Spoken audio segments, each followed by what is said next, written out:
Assalamualaikum warahmatullahi wabarakatuh. Selamat datang kembali di kelas perencanaan keuangan.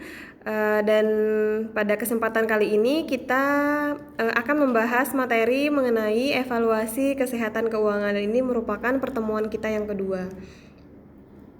Nah, sebelumnya mengapa sih penting untuk memiliki keuangan yang sehat? Nah, ini merupakan beberapa alasannya.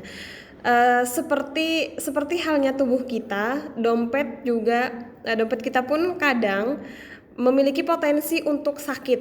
Jadi sakit ya. Kemudian ini adalah beberapa kondisi-kondisi yang mungkin kita semua pernah mengalami. Yang pertama itu kita mesti selalu di dalam kondisi uang selalu tidak cukup atau lebih besar pasak daripada tiang.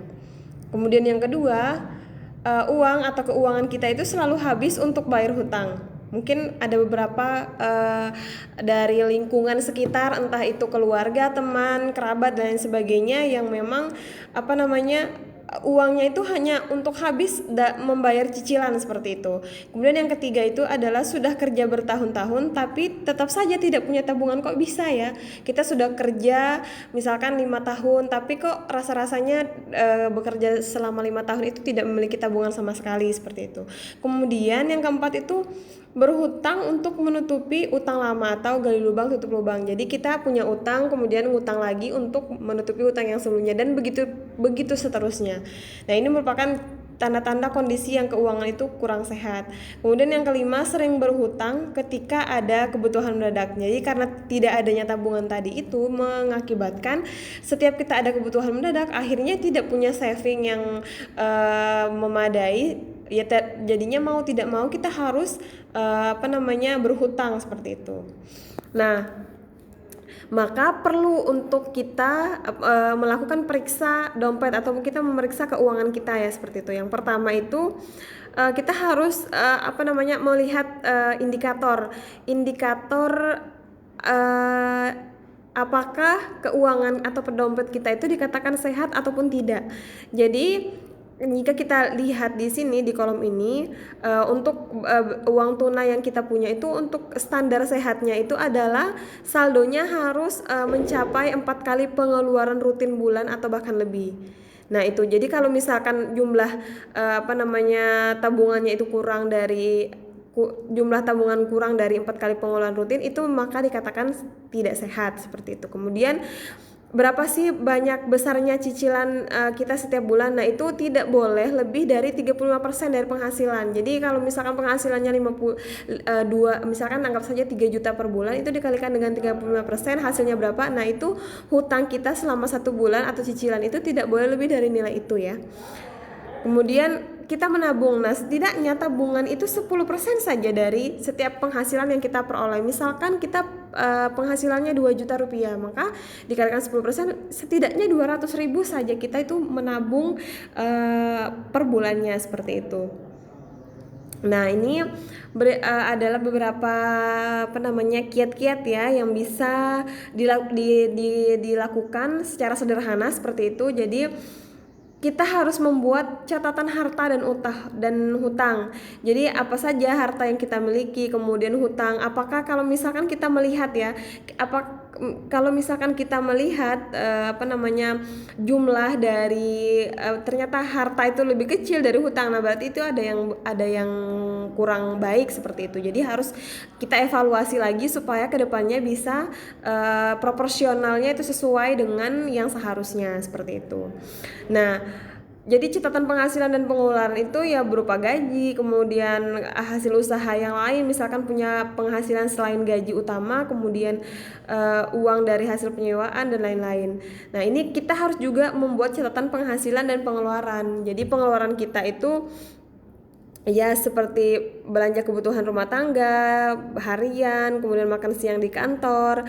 Misalkan kita tinggalnya masih sewa atau kontrak, itu juga harus dicatat. Ataupun kalau misalkan kita sudah punya rumah tapi harus ada cicilan, nah itu juga dicatat sebagai pengeluaran rutin dan lain sebagainya. Nah, ini bisa kalian lihat lagi jadi jenis-jenisnya ini.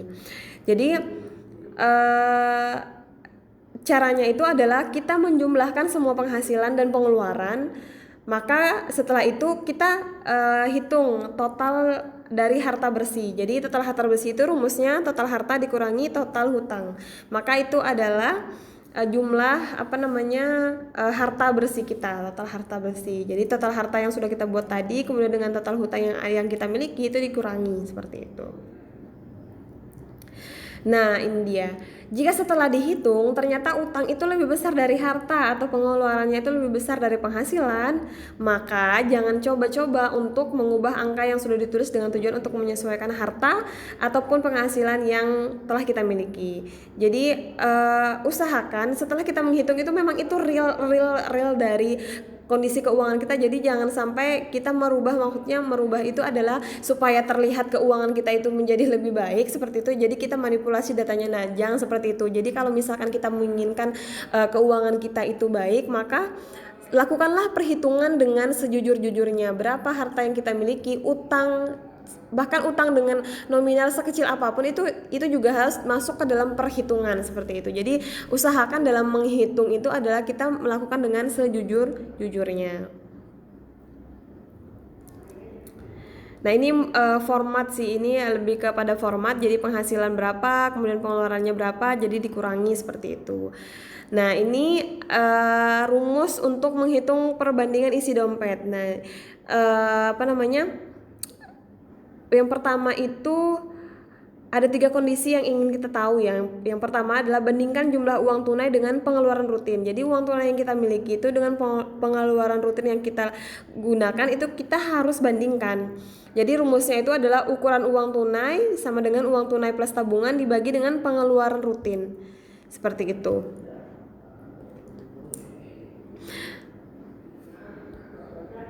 Nah, ini jadi misalnya angka ukuran uang tunai itu adalah menggambarkan uang tunai yang kita miliki dan mampu membiayai berapa bulan sih pengeluaran,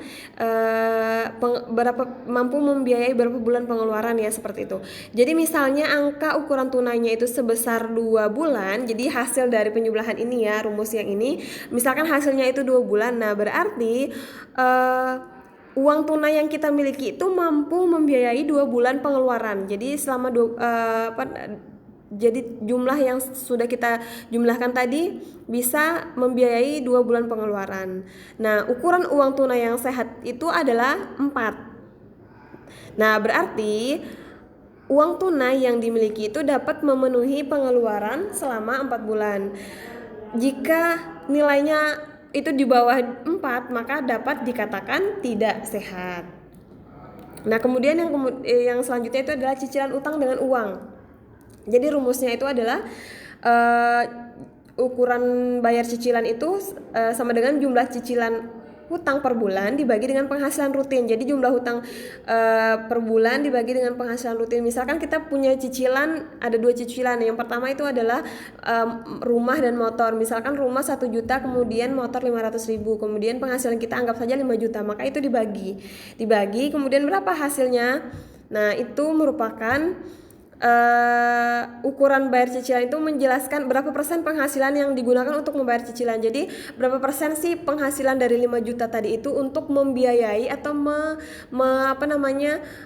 membiayai dan digunakan untuk mencicil utang kita tadi itu, seperti itu. Jadi ini ada standarnya ya.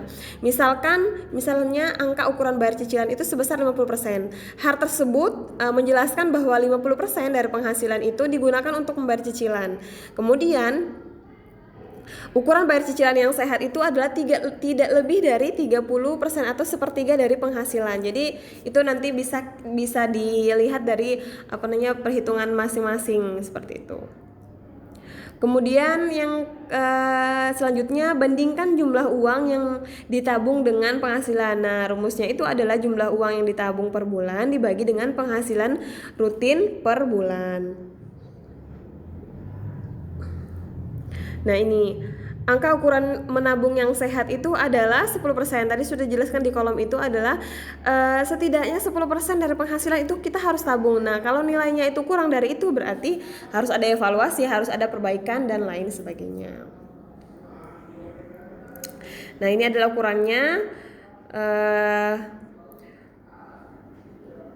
Jadi jika dompet keluarga atau masing pribadi kita ya seperti itu tidak sehat, maka kita harus segera untuk mengambil tindakan untuk menyehatkan kembali kondisi keuangan atau dompet kita. Jadi kalau misalkan tadi setelah kita hitung, oh ternyata nih dari penghasilan yang saya miliki, jumlah hutang saya ternyata atau cicilan saya ternyata jauh lebih besar. Nah, maka itu harus diperbaiki supaya jumlah cicilan itu tidak lebih besar daripada penghasilan. Kalau misalkan cicilannya lebih besar, pertanyaannya dari mana kita memperoleh penghasilan untuk membayar cicilan tersebut. Nah, mau tidak mau akhirnya akan ada hutang yang kemudian akan mengganggu sistem keuangan dari kehidupan kita seperti itu.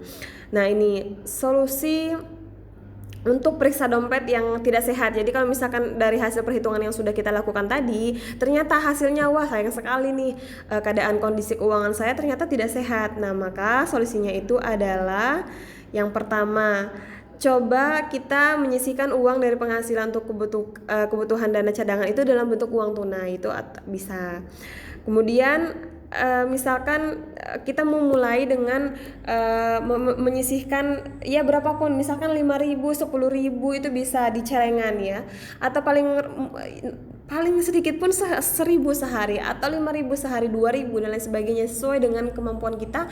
Itu coba disisihkan sedikit, maka saya yakin bahwa tabungan yang sedikit itu setidaknya akan membantu di saat hal-hal yang mendesak seperti itu. Kemudian untuk solusi bagi yang terlilit hutang, jadi kalau misalkan wah ternyata cicilannya atau hutangnya jauh lebih besar nih dari penghasilan, maka kita harus bisa membedakan antara kebutuhan dan keinginan. Jadi yang lebih diprioritaskan itu adalah kebutuhan. Jadi kebutuhan inilah yang harus benar-benar kita utamakan, jangan sampai keinginan itu lebih diutamakan seperti itu ya, padahal sebenarnya banyak kebutuhan yang memang harus kita selesaikan. Jadi di sini lebih kepada kita harus mengontrol diri kita supaya apa yang kita keluarkan atau keuangan yang kita gunakan itu memang benar-benar digunakan sesuai dengan proporsi dan yang seharusnya seperti itu. Jadi itu yang harus diperhatikan. Kemudian ini ada beberapa cara untuk pengelolaan utang yang baik ya. Ini jadi kita itu kalau misalkan mau berhutang, usahakan hutangnya itu hanya untuk kebutuhan yang penting dan produktif seperti itu. Jadi bisa untuk rumah tinggal atau modal usaha itu tidak begitu memberatkan ya. Kalau misalkan kita berhutang untuk modal usaha itu bisa, karena nanti keuntungan itu akan kita putar, kemudian akan bisa setidaknya bisa dijadikan tabungan untuk nanti digunakan sebagai cicilan. Kemudian jangan berhutang ke rentenir atau koperasi yang berkedok rentenir untuk mengambil hutang ya. Jadi usahakan kalau misalkan mau meminjam uang itu kepada lembaga-lembaga keuangan yang memang jelas aturannya, kemudian dia itu bunganya tidak terlalu tinggi seperti itu. Jadi jangan sampai karena terdesak kemudian persyaratannya mudah dan lain sebagainya, akhirnya ya sudahlah, kita akhirnya memutuskan untuk berhutang di tempat yang bunganya tinggi, kemudian